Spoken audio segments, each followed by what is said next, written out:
Good morning students. Class fourth व्याकरण chapter second वर्ण विचार। वर्ण किसे कहते हैं? बोलते समय हमारे मुख से कुछ ध्वनियाँ साउंड निकलती है जिन्हें लिखने के लिए निश्चित चिन्ह होते हैं। जिस प्रकार देखिए आम, चिड़िया, इनको बोलते समय हमारे मुंह से ध्वनियाँ निकलती आम। तो ये जो ध्वनियाँ होती है यही वर्ण या अक्षर, इन्हीं को वर्ण या अक्षर कहते हैं।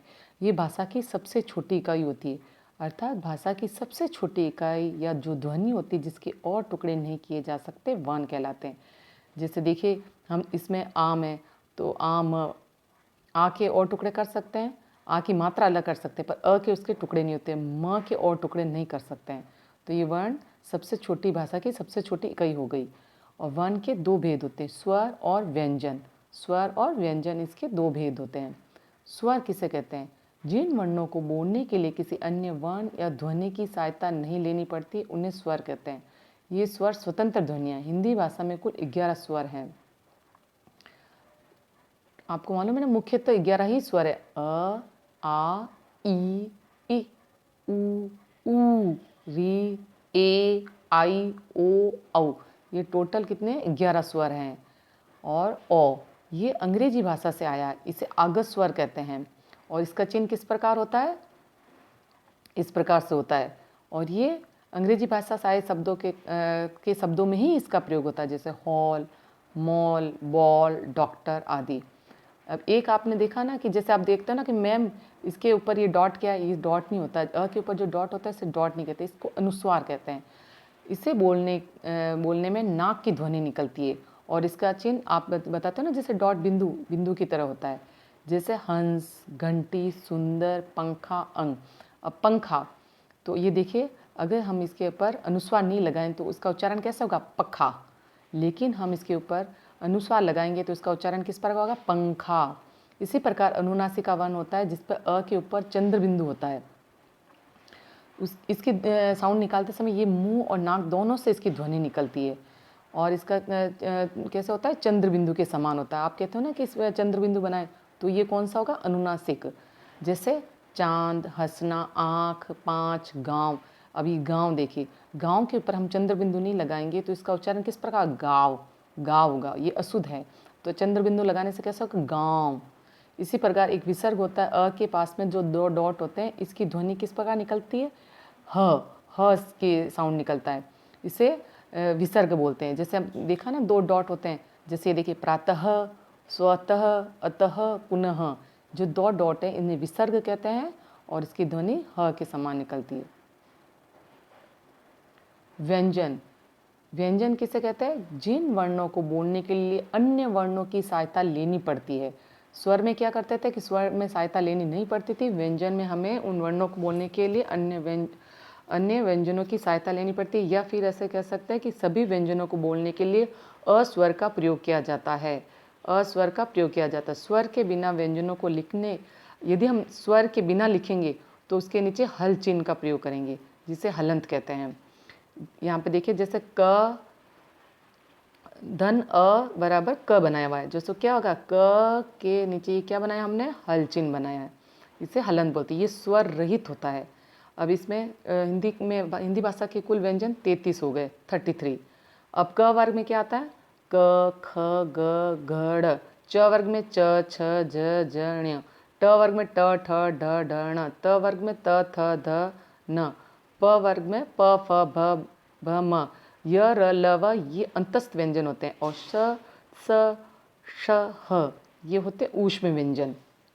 अन्य वर्ण जो ड और ढ के नीचे एक बिंदु लगा हुआ होता है, ये होते हैं, इनको विशेष व्यंजन भी कहा जाता है, पर ये हमेशा किसी शब्द के बीच में या अंत में आते हैं। जैसे देखिए सड़क, पकड़, घोड़ा, सीढ़ी, पढ़ना, ये सभी। संयुक्त व्यंजन, संयुक्त व्यंजन के बारे में देखते हैं। श्र, त्र, ज्ञ, श्र ये 4 संयुक्त व्यंजन होते हैं, क्योंकि ये दोनों व्यंजन, ये दो व्यंजनों से संयुक्त मतलब दो व्यंजनों के मेल से बना हुआ। इस प्रकार देखिए श, क और श से मिलकर क्या बना? श। जैसे उदाहरण है कक्षा। त्र, त और र से मिलकर बना त्र, इसका उदाहरण है पत्र।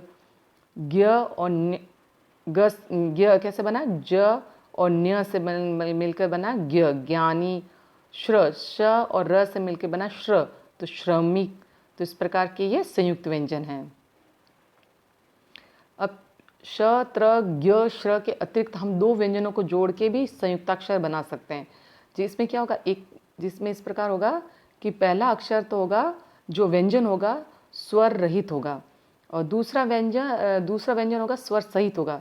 यहाँ पे देखिए च, अगर स्वर रहित है इसलिए इसके नीचे हलंत लगा हुआ है, दूसरा स्वर सहित तो च पूरा है। तो इसको हम किस प्रकार लिखेंगे, जैसे आधा च करके फिर च बनाएंगे, क्योंकि एक स्वर रहित है ना। तो इस प्रकार हो गया बच्चा, सच्चा, कच्चा, खच्चर। अब देखिए बिल्ली, एक तो ल हो गया स्वर रहित, एक हो गया स्वर सहित। तो तो फिर ल के आगे हमने आधा ल लगाया, तो ये देखिए बिल्ली, दिल्ली, गुल्लक, बल्ला। इस प्रकार के सारे व्यंजन बने हुए हैं, जो एक तो है स्वर रहित, एक है स्वर सहित। फिर देखिए ज और फ, ये आगत ध्वनियाँ होती है। ज, यहाँ ज पड़ा, लेकिन अगर इसके नीचे नुक्ता लगा देंगे तो ज, इस पे बल देना, जीभ पे आपको बल देके बोलना होगा। ज, फ, जैसे कागज, जमीन, अंग्रेजी, फकीर, लिफाफा, तो इनके नीचे थोड़ा सा बल देना होता है। इसे आगत ध्वनियाँ कहते हैं, क्योंकि ये उर्दू भाषा शब्द से मिले हुए हैं। वर्णमाला, अभी आपने देखा कि जो सभी वर्णों, ये सभी वर्ण हैं जो स्वर और व्यंजनों को एक निश्चित क्रम में लिखा जाता है, इनसे वर्णमाला बनती है। वर्णों के क्रम व समूह को वर्णमाला कहते हैं। वर्णों के क्रम व समूह को वर्णमाला कहते हैं। स्वरों के चिन्ह और मात्राएं कहते हैं। स्वर के चिन्हों को मात्राएं कहते हैं। अभी देखिए जो भी ये चिन्ह है, अ की कोई मात्रा नहीं होती है, अ की कोई मात्रा नहीं होती। आ की मात्रा किस प्रकार होती है, इस प्रकार से, जैसे रात, राजा। और ई की मात्रा, छोटी की मात्रा गिन, गिलास। बड़ी की मात्रा चील, चिख। छोटे ऊ की मात्रा सुर, सुराही। बड़े ऊ की मात्रा जूता, जूस। री की मात्रा कृपा, कृषक। ए की मात्रा मेल, मेरा। आई की मात्रा में इस प्रकार से दो मात्रा होगी, फैसला, फैलना। ओ की मात्रा छोटा, छोड़ना। औ की मात्रा दौलत, दौड़। इसमें दो प्रकार, ये दो मात्रा आ जाएगी। तो इस प्रकार ये स्वरों के चिन्हों की मात्राएं हैं। वर्ण विच्छेद, जब हम किसी शब्द में आई ध्वनियों यानी वर्णों को अलग अलग करते हैं तो उसे ही वर्ण विच्छेद कहते हैं। अब ये भी ध्यान इसमें नियम रखना है कि वर्ण विच्छेद करते समय व्यंजन को स्वर के बिना लिखेंगे तो इसके नीचे हलंत आएगा, हलंत करके लिखा जाएगा। जैसे देखिए यहाँ पे उदाहरण के लिए वर्ण विच्छेद करते हैं भारत। भारत में देखिए भ के नीचे हलंत कर रखा है, भ के नीचे हमने हलंत किया, ये स्वर रहित है। भ, फिर आ की मात्रा आ, फिर र हलंत है, फिर अ की मात्रा है, फिर त हलंत है, फिर अ की मात्रा। तो इस प्रकार कैसे इसका हमने वर्ण विच्छेद कर दिया। अब इसे वापस बनाएंगे तो क्या होगा, भारत। और वर्ण विच्छेद करेंगे तो इन वर्णों को अलग अलग करके लिखा जाएगा।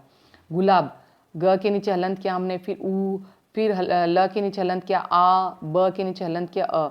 इस प्रकार से अभी इस सभी वर्णों के विच्छेद करेंगे। आंगन में देखिए ये अनुनासिक आ गया, फिर ग के नीचे हलंत अ, न के नीचे हलंत और अ आ गया।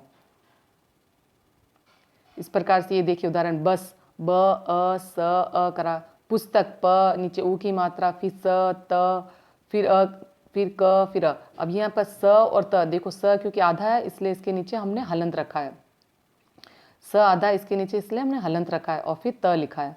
इसी प्रकार लड़का, खिड़की, थाली, खेल के हमने वर्णों के विच्छेद किए अलग अलग करके। खेल में देखिए ख, फिर ए की मात्रा, फिर ल और अ, खेल। थाली, थ, आ, ल, ई, थाली। इन वर्णों का विच्छेद किया। इस प्रकार से आज हमने वर्ण किसे कहते हैं, स्वर और व्यंजन कौन से होते हैं और इनकी पहचान किस प्रकार की जाती है, वर्णों का विच्छेद किस प्रकार किया जाता है, इसके बारे में हमने पढ़ा है।